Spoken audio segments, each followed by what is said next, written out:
എൻ്റെ പേര് കീർത്തന. ഞാനിവിടെ ജർമ്മനിയിൽ BFT ചെയ്യാണ്. ഞാനിപ്പോൾ ഇവിടെ വന്നിട്ട് 10 മാസം കഴിഞ്ഞു. ഇനിയിപ്പം 1 ഇയർ കഴിയുമ്പോഴത്തേന് നേഴ്സിംഗ് ഹൗസ് ബിൽഡിങ് ചെയ്യാമെന്നാണ് വിചാരിക്കുന്നത്. അപ്പോൾ ഞാൻ വിചാരിച്ചു എൻ്റെ ജർമ്മനിയിലോട്ടുള്ള ജേണിയും എൻ്റെ ജർമ്മൻ ലാംഗ്വേജ് പഠിത്തം ഞാൻ എങ്ങനെയാണ് ജർമ്മനിയിൽ എത്തിച്ചേർന്നത്. ഇപ്പോൾ നമ്മുടെ നാട്ടിൽ കുറേ കുട്ടികളുണ്ടല്ലോ ജർമ്മനിയിലോട്ട് വരാനായിട്ട് നോക്കുന്ന കുറേ കുട്ടികളുണ്ട്. ലാംഗ്വേജ് പഠിച്ചുകൊണ്ടിരിക്കുന്നവരുണ്ട്, പഠിച്ചു കഴിഞ്ഞ് എക്സാം പാസ്സായിട്ട് പ്രോസസ്സിംഗ് ഒന്നും ആവാതെ വെയിറ്റ് ചെയ്യുന്നവരുണ്ട്.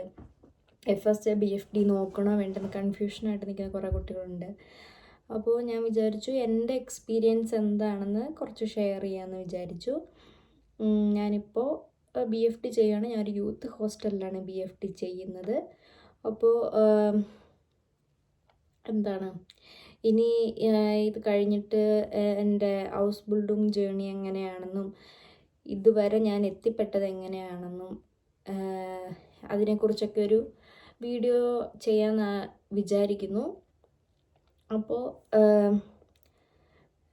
ഞാനിപ്പോൾ പ്ലാൻ ചെയ്യുന്നത് എന്താണെന്ന് വെച്ചാൽ എങ്ങനെ നമുക്ക് സ്വന്തമായിട്ട് FSJ BFD ഏജൻസി ത്രൂ അല്ലാതെ അപ്ലൈ ചെയ്യാം, ഈസി ആയിട്ട് അപ്ലൈ ചെയ്ത് എങ്ങനെ കിട്ടാം, അതുപോലെ തന്നെ എന്താണ് BFD അതിനെക്കുറിച്ചൊരു ഡീറ്റെയിൽഡ് ആയിട്ട് വീഡിയോ. BFD നമ്മുടെ അക്കോമഡേഷൻ, നമുക്ക് കിട്ടുന്ന ഇൻകം നമുക്ക് സേവ് ചെയ്യാൻ പറ്റുന്നുണ്ടോ, അത് ചിലവർക്ക് FSJ കുറച്ചുകൂടെ ഫെമിലിയർ ആയിരിക്കും. BFD എന്താണെന്ന് കുറച്ചും കൂടെ പോപ്പുലറായിട്ട് വരുന്നതേ ഉള്ളൂ. അപ്പം അതിനെക്കുറിച്ച് കൂടുതൽ ഡീറ്റെയിൽ ആയിട്ട് സംസാരിക്കാനും ഡൗട്ട്സ് ക്ലിയർ ചെയ്യാനും അതുപോലെ തന്നെ എൻ്റെ ഇവിടുത്തെ ലൈഫ് എങ്ങനെയാണ് ആസ് എ BFD ആൻഡ് ഇനി ഫ്യൂച്ചറിലൊരു നേഴ്സിംഗ് സ്റ്റുഡൻ്റ് ആയിട്ട് എങ്ങനെയാണ് എൻ്റെ ലൈഫ്, അതിനെക്കുറിച്ചും പിന്നെ ജർമ്മനിയെക്കുറിച്ചും എനിക്കറിയാവുന്ന ഇൻഫോർമേറ്റീവ് വീഡിയോസ് എല്ലാം പോസ്റ്റ് ചെയ്യാമെന്നാണ് വിചാരിക്കുന്നത്. അപ്പോൾ ഇതിനെക്കുറിച്ച് കൂടുതൽ അറിയാൻ താല്പര്യമുള്ളവരും നിങ്ങൾക്ക് എന്തെങ്കിലും ഡൗട്ട്സ് ഉണ്ടെങ്കിൽ എനിക്കറിയാവുന്നതാണ്, ഉറപ്പായിട്ടും ഞാൻ ക്ലിയർ ചെയ്തിടാം. അതിനെക്കുറിച്ചുള്ള വീഡിയോ ഇടാം. അല്ലാന്നുണ്ടെങ്കിൽ കമൻസിലോ അല്ലെങ്കിൽ പേഴ്സണലായിട്ട് ചോദിച്ചു കഴിഞ്ഞാൽ അങ്ങനെ ഞാൻ പറയാം.